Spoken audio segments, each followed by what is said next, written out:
सदाशिवसमारम्भां शङ्कराचार्यमध्यमाम् अस्मदाचार्यपर्यन्तां वन्दे गुरुपरम्पराम्।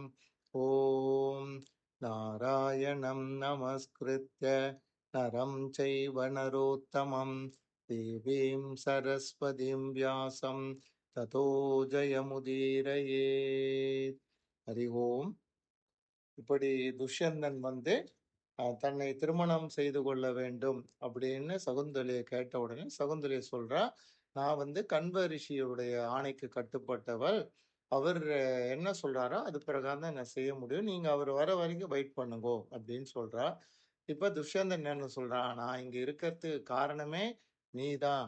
உன்னை திருமணம் பண்ணிக்க வேண்டும் என்ற இதுல தான் நான் வந்திருக்கேன். அதனால நீ என்ன வேணும்னாலும் கேளு, நான் அதை உனக்கு பண்றேன்.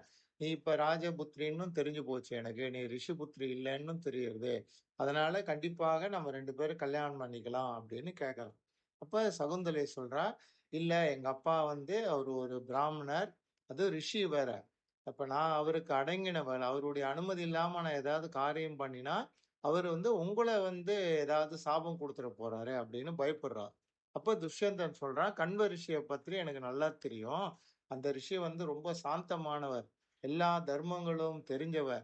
நீயோ வந்து ஒரு க்ஷத்திரிய பெண். ஒரு க்ஷத்திரிய பெண்ணுக்கு வந்து தன்னை வந்து தானே ஒரு ராஜகுமாரனுக்கு தானமா கொடுக்கறதுக்கான அனுமதி இருக்கு. அவ வந்து அது சுயம்வரம் மாரியும் சூஸ் பண்ணிக்கலாம். இல்லன்னா கந்தர்ப்ப விவாகம் மாரியும் பண்ணிக்கலாம். அதனால உனக்கு அந்த உரிமை இருக்கிறதுனால நீ தைரியமா இந்த கல்யாணத்துக்கு ஒத்துக்கோ. நீ எது கேட்டாலும் நான் பண்றேன். அப்படின்னு ரொம்ப வற்புறுத்துறான். அவ வற்புறுத்துனத கேட்ட உடனே சகுந்தலையால மீற முடியல. அப்ப சகுந்தலை வந்து அந்த துஷ்யந்தன் ராஜா கிட்ட 2 வரங்களை கேட்கிறா. முதல் வரம் அவ சொல்றா, ராஜா நான் இந்த வரத்த வந்து ரகசியமா உங்ககிட்ட நான் கேட்டாலும், இது வந்து சூடி இருக்கிற தேவர்கள் எல்லாம் இதுக்கு சாட்சியா இருக்கா? அதனால நான் உங்கள திருமணம் பண்ணிண்டா, நமக்கு பிறக்கக்கூடிய குழந்தைக்கு தான் நீங்க வந்து ராஜ்யாபிஷேகம் பண்ணி, அவன வந்து பட்டத்து இளவரசனாக அறிவிக்க வேண்டும். அப்படின்ன உடனே துஷ்யந்தன் ராஜா உடனே எஸ் அப்படின்றான். ஏன்னா அவனுக்கு எப்படி நம்மள இவ கல்யாணம் பண்ணிக்க போறான்னு தெரிஞ்சுட்டு, அவனால வந்து சகுந்தலையை வந்து அடையாமல் இருக்க முடியல. 2வதா வேற ஏதாவது வேணும்னாலும் நீ கேளு. என்னுடைய ராணி ஆயிட்டேன்னா, என்னுடைய ராஜ்யமே உனக்கு தான். என்கிட்ட இருக்கிற சம்பத்து எல்லாமே ஒண்ணு சேர்ந்தது அப்படின்றான். அப்ப அந்த சகுந்தலை சொல்றா, நீங்க சொல்றது கரெக்ட்டு. எந்த விவாகமும் சாஸ்திர பிரகாரம் பண்ணிட்டா, அது வந்து மிக ஸ்லாக்கியமானதுன்னு சொல்லப்பட்டிருக்கு. அதே மாரி சாஸ்திர பிரகாரம் பண்ணக்கூடிய திருமணத்தின் மூலமாக உருவாகக்கூடிய சந்ததிகளும் ரொம்ப ஸ்லாக்கியமா இருக்கும் அப்படின்னு வேதங்கள்ல சொல்லியிருக்கின்றதுனால, நீங்க என்ன பண்ணுங்க, இப்பவே வந்து அக்னி சாட்சியாக என்ன வந்து நீங்க கல்யாணம் பண்ணிங்கோ. அதுக்கு வேண்டிய உபகரணங்கள் எல்லாம் இந்த ஆசிரமத்திலேயே இருக்கு. உடனடியாக நீங்க என்ன அத அப்படி கல்யாணம் பண்ணிட்டேன்னா, நான் ஒத்துக்கிறேன் அப்படின்ன உடனே இந்த ராஜா என்ன பண்றான், ரொம்ப சந்தோஷப்பட்டுண்டு, அங்க பக்கத்துல இருக்கிற ஒரு புரோகிதர கூப்பிடுறான். புரோகிதர்கிட்ட பேசும்போது என்ன சொல்றான், இந்த சகுந்தலை சொன்ன பிரகாரமே நீங்க வந்து ரொம்ப சீக்கிரமா இங்க இருக்கிற யாகத்துக்கான பொருட்களை வைத்து பாணி கிரகணம் செய்வதற்கு ரெடி பண்ணுங்கோ. நானும் சகுந்தலையும் திருமணம் செஞ்சுக்க போறோம். அப்படின்னு சொன்னவொடனே இந்த ரிஷி என்ன பண்றார், நல்லது நீங்க சொன்னபடியே நான் செய்றோம்ன்னு சொல்லிட்டு உடனடியா அக்னிய மூட்டி அவ 2 பேருக்கும் சாஸ்திர பிரகாரம் திருமணத்த செஞ்சு வைக்கிறா. ரொம்ப சந்தோஷப்பட்ட சகுந்தலையும், துஷ்யந்தனும் அந்த இடத்திலே கணவன் மனைவியா ஆயிடுறார். உடனே மறாநாள் இந்த துஷ்யந்தன் என்ன பண்றான், சகுந்தலை கிட்ட நான் வந்து ராஜ்யத்துக்கு கிளம்புறேன். கண்வ மகரிஷிய வந்து கண்டிப்பாக இத பத்திலாம் அவரு வந்து உன்ன கோபிக்க மாட்டார். அதுக்கு எனக்கு தெரியும். அவரு ரொம்ப சாந்த குணம் உள்ளவர். 2வது நம்ம 2 பேரும் பண்ணது சத்திர தர்மப்படி கரெக்ட்டு. நான் போய் உடனே என்னுடைய 4 வகையான படைகளையும் உனக்கு அனுப்புறேன். அது கூட நெறைய தாதிகள், தேர், பொருட்கள் எல்லாம் வரும். வந்து உன்ன வந்து மரியாதையோட நான் கூட்டின்னு போவேனே ஒழிய, சாதாரணமா உன்ன நான் ரிசீவ் பண்ண மாட்டேன். அப்படின்னு சகுந்தலைக்கு ப்ராமிஸ் பண்றான். பண்ணிட்டு உடனடியா அவன் மனசுக்குள்ள கண்வ ரிஷிய பத்தின ஒரு யோசனை இருக்கு. நம்ம இது மாரி வந்து அவசரப்பட்டு சகுந்தலைய கல்யாணம் பண்ணிட்டோமே அப்படின்ற யோசனையோட கிளம்புறான். கிளம்பி வந்தவனுக்கு பாதி வழியில ஞாபகம் வருது. நம்ம அந்த ரிஷிய இருந்து பார்த்து அவர்கிட்ட ஒரு விஞ்ஞாபனம் பண்ணி, அவர் மன்னிப்பு கேட்டுன்னு வந்திருக்கலாமே அப்படின்னு நினைச்சுட்டு என்ன பண்றான், ராஜ்யத்துக்குள்ள வந்துர்றான். இப்ப கனி, காய்கள் எல்லாம் எடுத்துன்னு வரதுக்கோசரம் காட்டுக்கு போன கண்வ ரிஷி திரும்பி வரார். ஆனா, கல்யாணமான சகுந்தலையால தகப்பனார பார்க்கறதுக்கு ரொம்ப வெட்கமா இருக்கு. கொஞ்ச நேரத்துக்கு அவ ஆசிரமத்திலேருந்து வெளியில வரல. கண்வ ரிஷி என்ன பண்றார், திருப்பி திருப்பி பொண்ண கூப்பிடுறார். கடைசியா சகுந்தலை வெளியில வந்து அவர ஆசுவாசப்படுத்திட்டு, அவருக்கு குடிப்பதற்கு தண்ணீர்லாம் குடுத்துட்டு, மெதுவா சொல்றா, இந்த மாரி இளினன் அப்படின்ற ஒரு மிகப்பெரிய ராஜாவுடைய பையனாகிய துஷ்யந்தன்ற ஒரு ராஜா இங்க வந்தார். ராஜ ரிஷியாகவும் இருந்தார் அவரு. அவர நான் வந்து என்னோட கணவனாக வரிச்சுன்ட்டேன். அதுக்கு மேல என்ன நடந்தது அப்படின்றது நீங்க தான் முக்காலம் உணர்ந்தவர் இல்லையா? அதனால உங்களுடைய ஞானத்தினால அதை தெரிஞ்சு கொள்ளுங்கள் அப்படின்னு சொல்லிட்டு அவ கால்ல விழறா. உடனே கண்வ ரிஷி வந்து என்ன நடந்தது அப்படின்றத யோசனை பண்ணி பார்த்துட்டு, சரி இது எல்லாமே வந்து தர்ம பிரகாரம் நடந்திருக்கு. ஏன்னா நீ ஒரு சத்திரிய பெண்ணாக இருந்ததுனால, உன்ன உன்ன வந்து நீயே உனக்கு வேண்டிய கணவனை தேர்ந்தெடுப்பதற்கான உரிமை இருக்கு. அதனால நீ பண்ணது வந்து தர்மம் தான். அது தவறு கிடையாது அப்படின்னு சொல்லிட்டு, பெண்ண ஆசீர்வாதம் பண்றார். ஆசீர்வாதம் பண்ணிட்டு, இனி உனக்கு கல்யாணம் ஆனதுனால, நீ இன்னிலேருந்து இந்த பதிவிரதா தர்மத்தெல்லாம் சரியா அனுசரணை பண்ணிட்டு வா.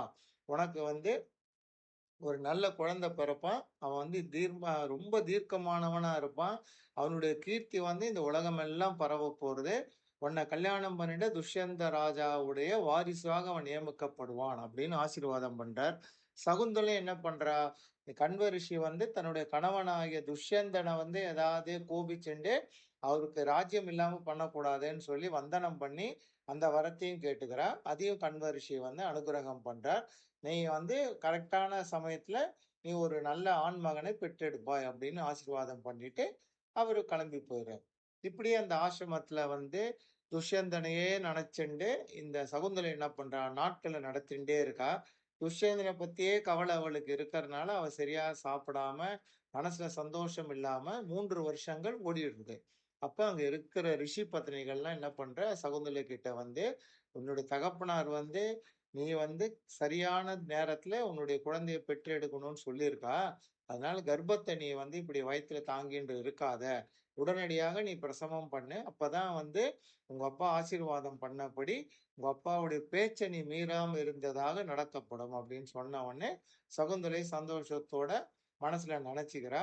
நல்ல நேரத்துல அவளுக்கு பிரசவம் ஆகிறது. அழகான ஒரு ஆண் குழந்தை பிறக்கிறது. அந்த குழந்தை வந்து பிறக்கும்போதே ஏன்னா கர்ப்பத்திலேயே 3 வருஷம் இருந்ததுனால, 3 வயது நிரம்பிய குழந்தையாகவே அது வெளியில பொறக்கிறது. பொறக்கும்போதே அந்த குழந்தை வந்து சிம்மத்த போல அவனுடைய உருவம் இருக்கான். அவனுடைய கைகள்ல வந்து சக்கரம் இருக்கான். அத பார்த்தா 2வது மகாவிஷ்ணுவே இங்க பொறந்து வந்தா மாரி எல்லாருக்கும் தோன்றுது. எல்லா ரிஷிகளும், கண்வ ரிஷியும் மிக சந்தோஷத்தோட அந்த குழந்தை அந்த ஆசிரமத்துல வளர்ந்துண்டு வரும்போது, அந்த குழந்தைக்கு செய்ய வேண்டிய இந்த பேர் வைக்கிறது, அப்ப ஜாதகம் கணிக்கிறது, இந்த மாரி விஷயங்கள் எல்லாம் பண்ணி முடிக்கிறார். இப்படியே அந்த குழந்தைக்கு 6 வயசு ஆகுது. 6 வயசு அந்த ஆன பாலகன் என்ன பண்றான்? மிகுந்த சக்தியோட, பலத்தோட இருக்கான்.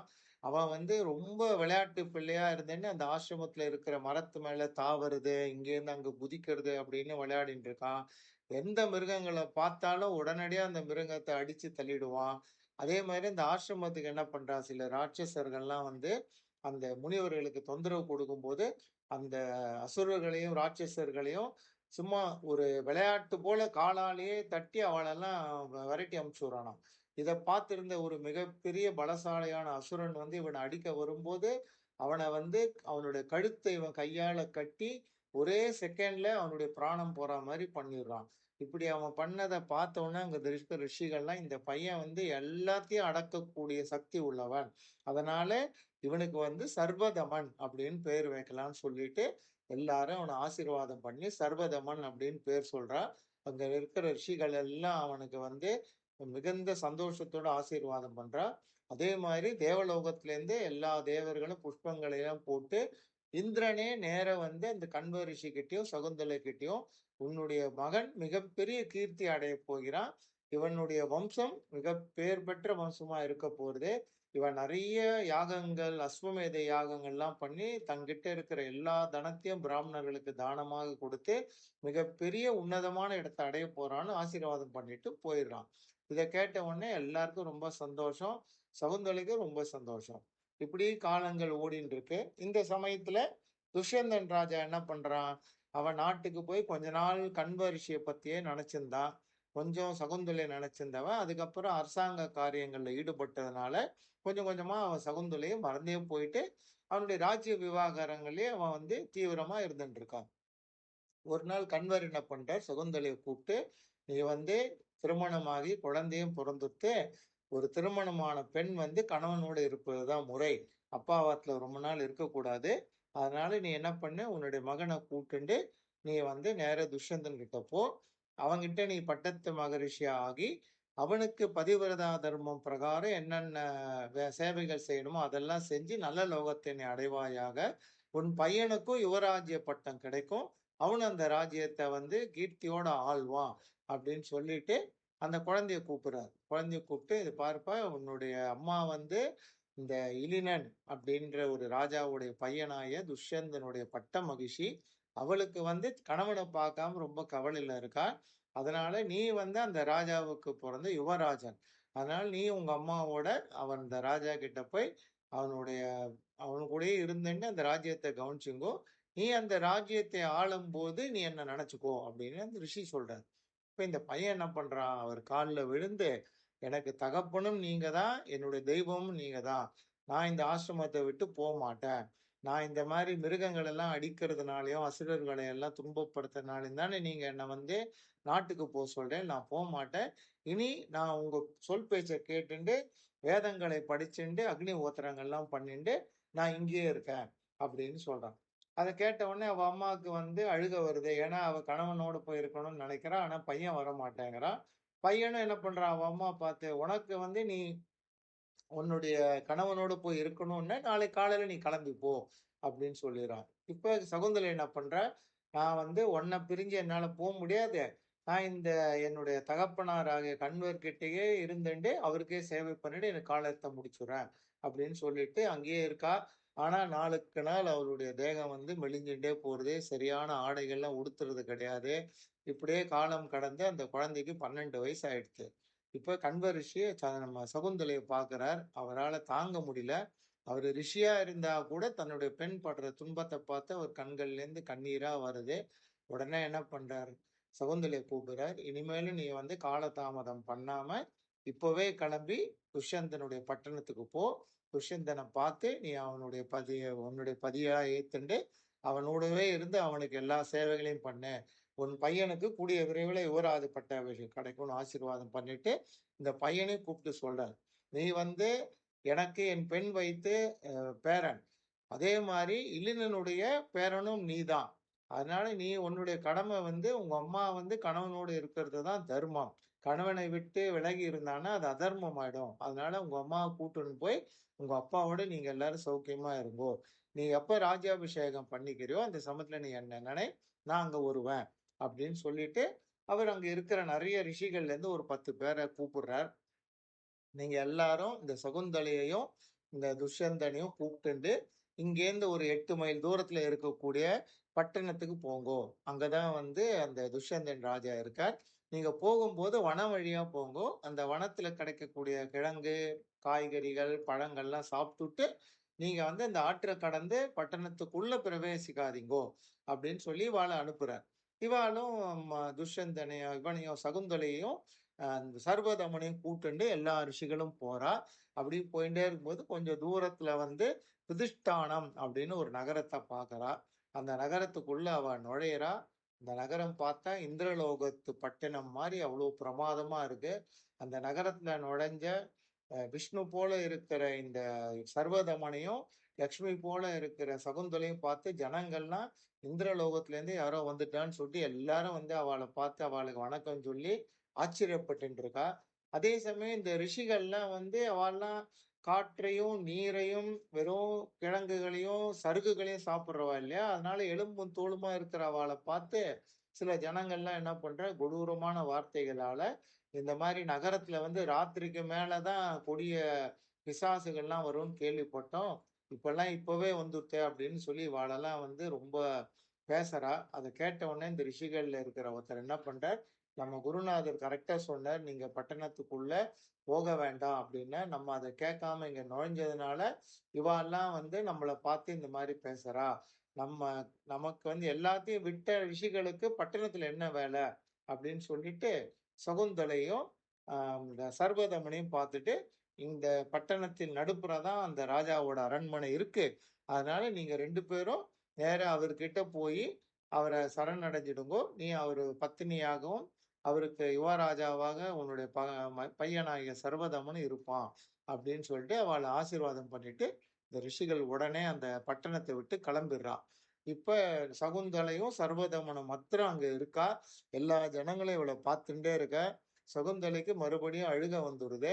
என்ன பண்றதுன்னு தெரியாம, சரி அப்படின்னு சொல்லிட்டு அவள வழி கேட்டுண்டு, அந்த புதித்தான நகரத்தின் நடுப்புற இருக்கக்கூடிய அரண்மனை இருக்கு இல்லையா?